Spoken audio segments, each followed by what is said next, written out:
O interessante é a gente falar sobre economia. As pessoas acham que economia simplesmente vai lidar com números, com contas, mas a economia, ela nada mais é do que uma ciência social.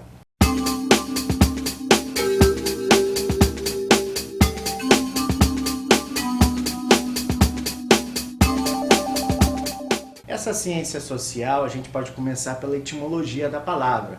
Economia deriva de duas palavras, eco, que é habitar, e nomia, que é administrar, gerenciar, você colocar em ordem as coisas. Então é como se você administrasse sua casa. E a economia ela surgiu com Adam Smith, precisamente, que é considerado o pai da economia, por volta do século XVIII, onde ele lançou ali o seu livro A Riqueza das Nações. E na verdade a economia ela surgiu de filósofos, porque esses caras todos, John Stuart Mill, Adam Smith, eles eram filósofos, ou seja, eles pensavam sobre as coisas. E daí saiu essa ideia de você colocar a economia em questão, de você colocar a administração do mundo em que você vive em questão. E é administrar o mundo em que você vive, administrar o meio, administrar a sua casa, administrar o seu comércio, administrar a sua escola, enfim, administrar o habitat, aquele lugar que é seu, em que você pode ter controle sobre determinadas coisas. Por isso que a gente vai partir dessa etimologia de economia, ou seja, administração de lugar. E a economia está muito ligada também a comportamento. As pessoas, como eu disse anteriormente, as pessoas acham que é só números, que são só números. Mas a economia está ligada a comportamento. Por isso as pessoas que não estão acostumadas com o mercado de ações, elas ficam, às vezes, amedrontadas, ficam assustadas quando vê aquele sobe e desce de ações, que na verdade são especulações ou comentários.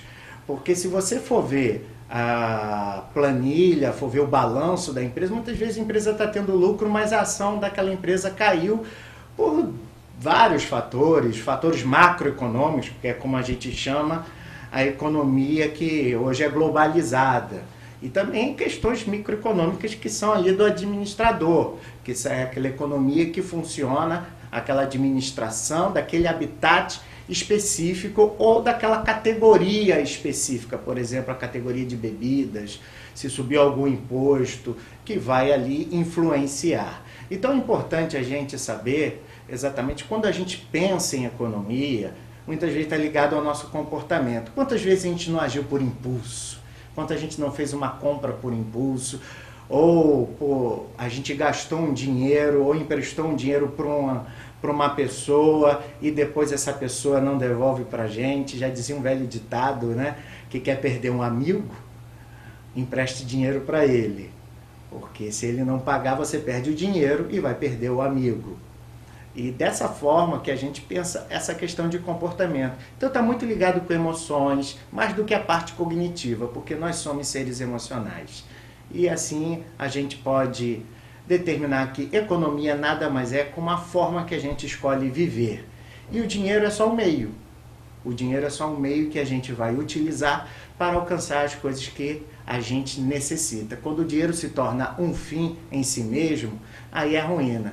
Já dizia para os católicos São Paulo, ou o apóstolo Paulo, para os outros cristãos ou para outras pessoas, lá na carta aos Timóteo, que ele escreve ao seu discípulo Timóteo, que o amor ao dinheiro é a raiz de todos os males. Então não é o dinheiro em si, é o amor, aquilo que você dedica. Então a gente usa o dinheiro somente como meio, não como fim. E o nosso trabalho, que a gente deve ter conscientização, dar sentido para o que a gente quer.